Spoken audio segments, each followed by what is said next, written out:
Hey guys, welcome back to Ferrigno Freedom Channel. I'm Dante. Once again, thank you for joining me. I'm going to be doing something that I haven't done yet. I am going to finally make prime rib. I usually take these rib roasts and have them cut into ribeye steaks, but today I wanted to give it a try because I was looking on YouTube to see how to make prime rib in the oven, and everybody that I saw is using all kind of spices and things that I can't use on Lion Diet.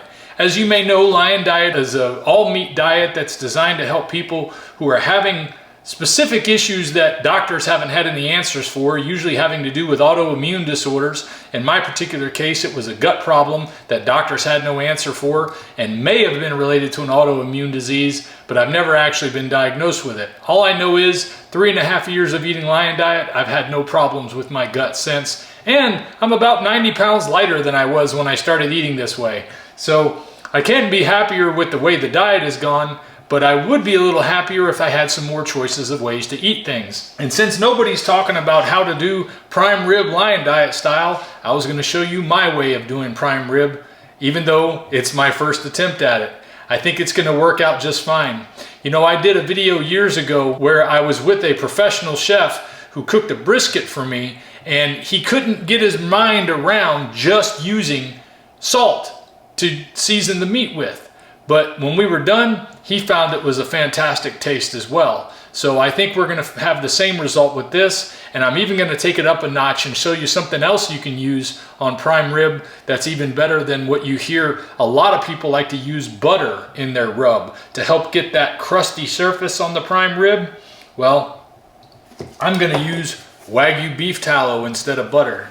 So normally you can just use some good old kosher salt. I got some Redmond salt here that I would like to use if I was doing this normal, but I'm not normal, so I'm going to use Redmond smoked salt. In this case, I'm using the Redmond Chef blend of smoked salt. They have several different varieties. I've got apple pecan here. I've got the cherry smoked salt. I've also got the hickory smoked salt.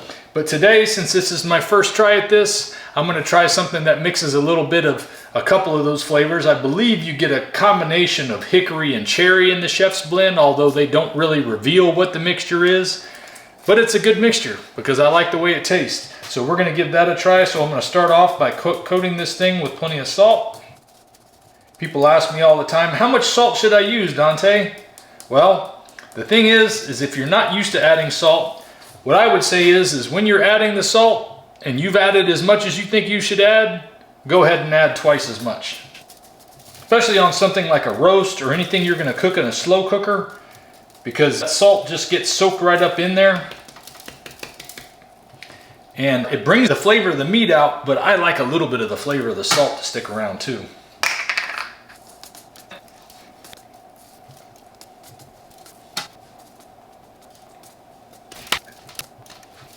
So I'm salting it completely around. Now in this case, I'm leaving the ribs on. Some people cook these with the ribs off and separately.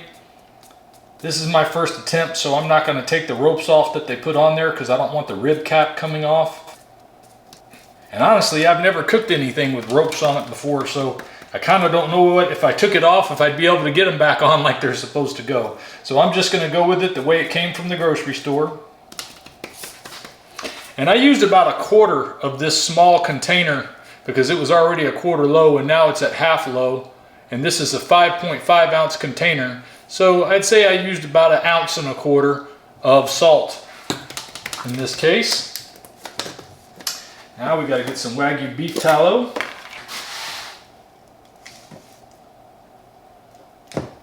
Gonna want to get a liberal amount of it to cover the whole thing.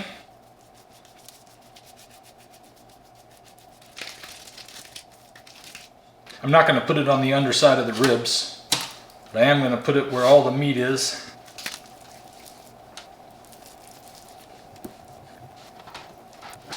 And this meat has been sitting out for about 3 hours since I got home from the store because I wanted to make sure that it was close to room temperature before we get started.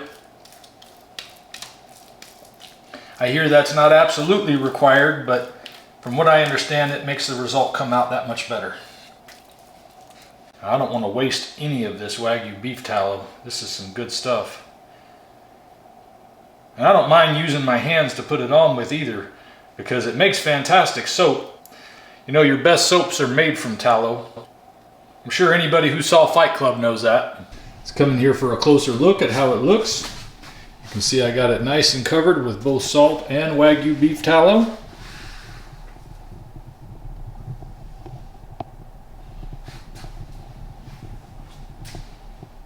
Then I'm going to preheat my oven to 500 degrees. Let's go ahead and get this thing set up. And that'll give me time to do some calculations. This roast was 5.62 pounds. I'm going to do the option on this where we sear it first and then let it cook. So 5.62 times 5, and that's 28.1 minutes. So we're going to use 28 minutes to cook this at 500 degrees. So now that I know my calculation is 28 minutes, as soon as this thing gets to 500 degrees, I'm going to stick this right in the middle of the oven, and then I'm going to let it cook for those 28 minutes. I'm also going to add a little bit of a buffer zone before I start the timer, because you lose a little heat when you open the oven and put the meat in. After the 28 minutes is over, all I'm going to do is turn the oven off. I'm not going to open the oven. You don't want to let that heat out of the oven, because that heat being in the oven needs to stay there to allow the cooking process to finish, as I let it sit in the oven for 2 hours while it gets to the perfect temperature. And then we're going to pull it out and see what that temperature was, as well as how good this meat looks. Well, my oven's at 498 degrees, so any second now it's going to let me know it's time to go ahead and put this rib roast in there. There you go. So I'm going to go ahead and stick it in the oven. There we go. And now it's cooking at 500 degrees. By the way, when I set this, I set it on roast with the fan feature on it. I don't know if it's truly a convection oven. I never really did look. But either way, convection cooking just uses air to circulate inside the oven, kind of like an air fryer, and it keeps that cool air off of the outside of the meat, so it helps it to sear even better. It's been about a minute now, so I'm going to set my timer on here for 28 minutes. 28. Start. Now some ovens, and this oven does this as well, you can set the cook time that you want. So you could just set it to cook for 28 minutes and then to turn off after 28 minutes and then forget about it for the next 2.5 hours. But I know not everybody has an oven that has those features on it.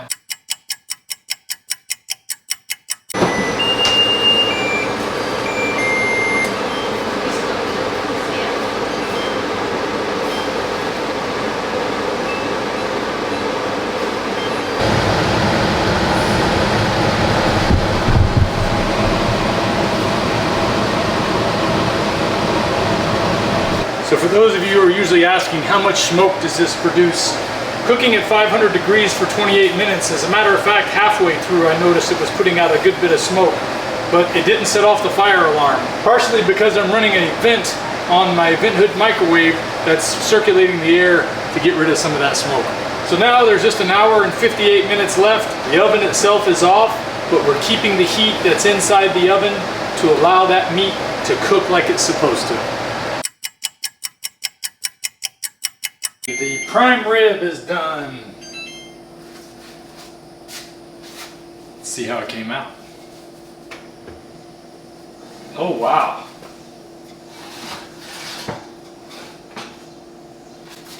Doesn't that look good? Let's see what our temperature looks like on the inside here. 135, that's right in that medium range. Medium rare area. I'm excited to see what we got here. Let's take it apart. All right, I've never done this before in my life. Let's see how it finished up. It's got a really nice crust on it. Exactly what I was hoping for.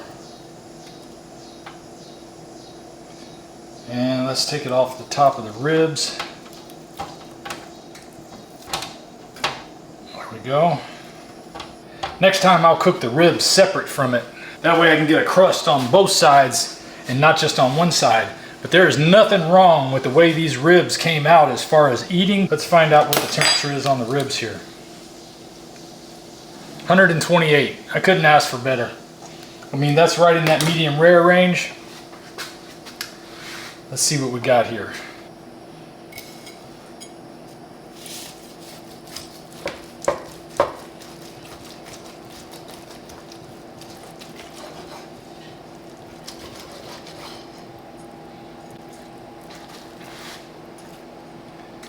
There we go.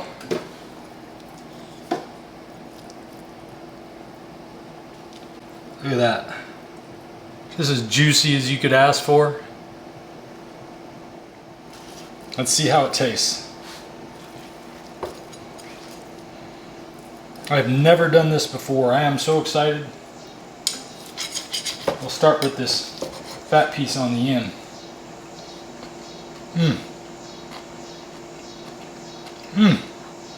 Each piece is just so soft and delicious and moist.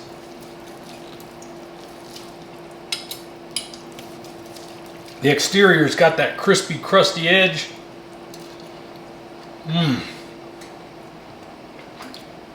Oh, it's fantastic.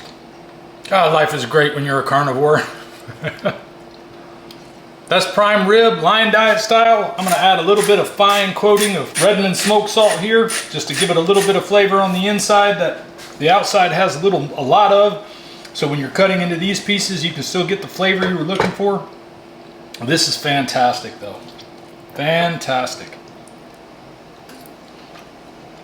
Oh yeah. That's 2 thumbs up for me, guys. I'll see you next time. If we pay extra, could we maybe get some grease or fat?